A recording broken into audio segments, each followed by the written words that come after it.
This is the most attacked president in presidential history. And three new polls show that President Trump's approval rating holding steady throughout the all-out constant assault from the Dems, the left-wing national media, the rhinos, the Mueller witch hunt, and everyone else. According to the NBC Wall Street Journal poll, President Trump has a 44% approval rating among registered voters. A Harvard poll has the president at 46%. Rasmussen also has him at 46%. I mean, that's astounding.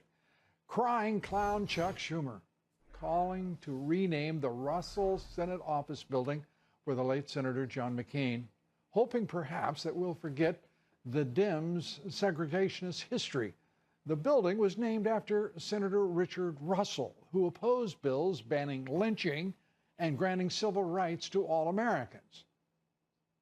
He was a Democrat. Another Democrat by the name of Schumer now using Senator McCain's death to try to conceal the history of the Democratic Party, whose last segregationist left office in 2010. Joining us tonight, Ed Rollins, a political strategist without peer, chairman of the Great America PAC, Hall of Fame political consultant. He served as White House political director under President Ronald Reagan. Ed, great to have you Thank here. Let's start with these poll numbers. This president is just, he just continues to amaze with not only his accomplishments, which are historic, but with his ability to withstand and defend himself against all of these assaults. Those three polls, which are really all 46%. The Wall Street Journal was within the margin. It was in the margin. It was 46% last month. So that's the strongest number any modern president has gone into a midterm election in the first term, other than Bush after 9/11, which was extraordinary. Right. So he is very well positioned. He has 95% of the Republican base. It's his party. They want him. They love him. Right. It's extraordinary. He's got over 30 independents this early, which is important. He'll have half of them by the time they vote, which is the key factor. Right. So I think he's withstood the assault, and the reality is that he's going strong. He's going strong, and in every aspect of the presidency, he is showing true leadership, true results. I mean, there is nowhere that he has. Can you imagine a president, not even in office now, a year and a half, doing this? I mean, it's over a year and a half. It's extraordinary to think that he is doing all of this so quickly and so profoundly. Well, he as a businessman, he knew what to do, and he did it. And I think most people doubted that he could do it, but he did it. He got a massive tax cut. He's rolled back all the regulatory deficiencies that Obama had put in the last couple of years. And he's got this economy booming. He's creating jobs. He's doing everything that people want, and everybody said they wanted. And all the stuff they're attacking him on is all irrelevant to the big picture. Think what confidence he has instilled in this country in less than 2 years. Right. Part of that attributed to the campaign, which when you look at what he was saying and campaigning on, was very positive. Day in and day out, no matter how unrelenting the attacks from, 16 Republican competitors, he dismissed them and Hillary Clinton. I don't hear anyone who doesn't say, what in the world would have happened had we elected her? There were four major deficiencies that we had when he came in. One is we had to rebuild our military, which he obviously is doing and done. Which he promised. It promised. Second, the foreign policy we reviewed as weak. March from behind or follow from behind, whatever the slogan of the Obama team was. Whatever was convenient. Lead from behind, which is kind of a strange position, but clearly he's proven that he can stand on the world stage. Getting the economy moving forward, creating jobs, lowering unemployment, which he's done dramatically. And I think to a certain extent he's created a great confidence in the country. Again, the people out there beyond the Beltway and beyond our fellow citizens beyond California and New York basically see the accomplishments that he's made, and those are very significant. Seem like less than our fellow citizens. I don't know why, just because they're all washed in blue paint. As someone who lives in New York now and grew up in California, I can attest to neither of them basically representing Middle America, or the values of Middle America. There you go. Ed Rollins, thanks for being with us. My pleasure. Thank you very much. Be sure to vote in our poll tonight. The question is, Do you believe the biggest opponents of President Trump's push for fair and reciprocal trade agreements aren't really world leaders, but rather American Dems, the national left-wing media here at home, the rhinos, the Business Roundtable, the Chamber of Commerce, the Koch brothers, and oh yes, Wall Street? Cast your vote on Twitter at Lou Dobbs. Follow me on Twitter at Lou Dobbs. Like me on Facebook. Follow me on Instagram at Lou Dobbs. Tonight, all sorts of great things happen when you do. Up next, President Trump gets another win, another big win, a trade deal with Mexico. But the national left-wing media, oh, they are despairing instead of applauding. What is their problem? I take that up in my commentary here tonight. That's next. Stay with us. We'll be right back. Well, tonight we once again can read all of the newspapers available, the websites, watch television, see and hear all sorts of people bash the President of the United States. That's right, bash him, trash him, insult and disparage him viciously and endlessly. And they attack the President daily, relentlessly, but not because he's failed in any way. To the contrary, President Trump is succeeding beyond even the imaginings of his most ardent, passionate supporters, rebuilding our military, establishing American strategic preeminence rather than Obama's strategic patience. Today, keeping his promise to tear up dumb trade deals, and particularly NAFTA, because NAFTA was a particularly dumb deal, even among vast numbers of dumb U.S. trade agreements. President Trump once again stunning his detractors, principally Dems and rhinos, and of course, the national left-wing media, by keeping another of his campaign promises. You would think by now they would have learned. Mr. Trump says what he means and means what he says. Already an historic president, inspiring trillions of dollars of growth in our markets, driving economic growth to 4% when his predecessor claimed less than 2% was the new normal, and insisted, of course, that our entrepreneurs hadn't built that. The hell you say? Think of all this that the president has accomplished, deregulating our economy, which had been suffocating under the Dems and Obama, cutting taxes, just as he promised, and restoring American confidence throughout, expanding our middle class, wages moving higher, restoring prosperity for all Americans, record low unemployment rates for minorities. He campaigned, remember, for minority votes, asking, what have you got to lose? Everyone now is winning with this president. The lowest unemployment rates for women in almost 2 decades. He's rolled back the oppressive values and the policies of the Obama years. Obama the oppressor, we might have called him, who apologized for America on a global scale, who frittered away immense opportunities for all our people. Do you recall, by the way, a single article in the New York Times or Washington Post or on 60 Minutes criticizing Mr. Obama? Me either.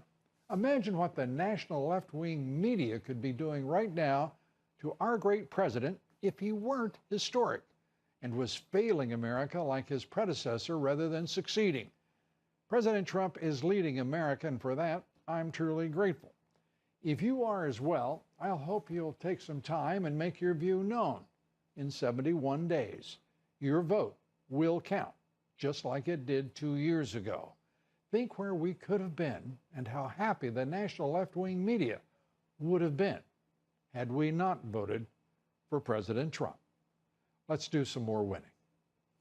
Tonight's quote of the evening from President Trump, who said this, quote, I have a different vision for our workers. It begins with a new fair trade policy that protects our jobs and stands up to countries that cheat. It's been a signature message of my campaign from day one, and it will be a signature feature of my presidency from the moment I take the oath of office. Up next, America's big technology companies trying to silence conservatives while they smear President Trump. We'll tell you what you won't see when you do a Google search for the president. When social media stars Diamond and Silk join me here next, stay with us. We'll be right back with them. Breaking news now. Tonight at a White House dinner held for prominent evangelicals, President Trump praising the service of the late Senator John McCain. Also, our hearts and prayers are going to the family of Senator John McCain. Going to be a lot of activity over the next number of days, and We very much appreciate everything that Senator McCain has done for our country. So thank you very much.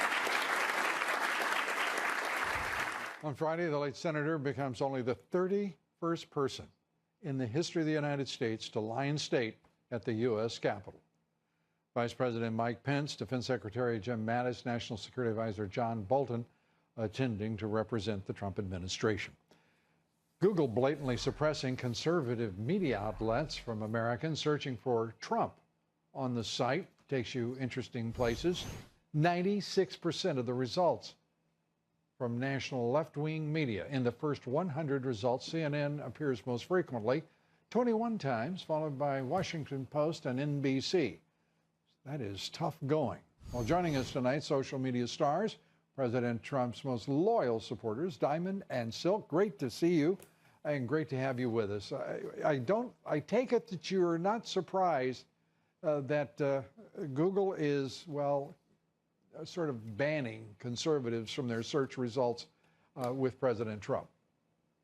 No, it's not surprising. And to us, this looked like it's tyranny.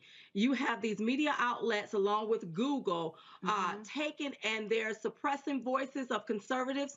Not only that, but they're thumbing down pages where we can't see President Trump's content or good news about what's going on in our country when it comes to this president. And I am not for big government, but I really do believe that the government should step in and really check this out, because this is, again, is going to turn into tyranny. We don't need dictatorship. We don't need people controlling what we can and cannot see. And this also looked like a form of political lynching. Instead of using a noose, what they are doing is using algorithms and a form of censorship to choke people platforms out, to keep you from being able to do your search whenever you want to search for our beautiful president. Yeah, and people are not paying attention to lots of changes in the algorithms, if you will. Google is now going very shallow in its search results, where once it was robust, it was rich. Now it's directed, it is political in many cases, and this is one of them. It's a shame. And when you talk about big government, the role of government, and balancing that against I mean, when you see a biased result like this from one of the most powerful companies, if not the most powerful company in this country, you have to do something. And yet we are permitting deep, profound economic concentration of wealth, deep, profound concentration of political power. And by the way, no surprise here that economic and political power resides in the hands of those corporate titans who make up Silicon Valley and the heads of big tech. You're absolutely right. That's right. And this is exactly why somebody's going to have to step in and take a look at this here, because not only can they control the United States, but control the world, everything around the world. Yeah. These big tech companies don't care about conservative voices. They don't care about our president. What they want to do is push their narrative, and they want you to bite that narrative. They are trying to control the masses, and we cannot let that happen. And if we didn't have a president like this one, I don't know where it would be. He has his own access to the American people, over 100 million Americans in social media. Without that, can you imagine, as all of those folks over at the Washington Post and the New York Times are clucking about the president using Twitter, they don't like that so much. Well, they may not like it, Lou, but here's the thing. He has to use Twitter to get his message out, because the left-wing media is going to beat him up. They're going to run their narrative. They're going to play games, and they're going to use smear tactics to smear him. So he has to get his message out through social media. And that it's working for him. And as I say, you know, thank goodness he had that Twitter account. I want to just show you something. A reporter yesterday trying to create a little controversy in a story, asking Tiger Woods about race relations, trying to figure out how he could get Tiger Woods involved in politics and sports. Here's what happened. He's the president of the United States, and you have to respect the office.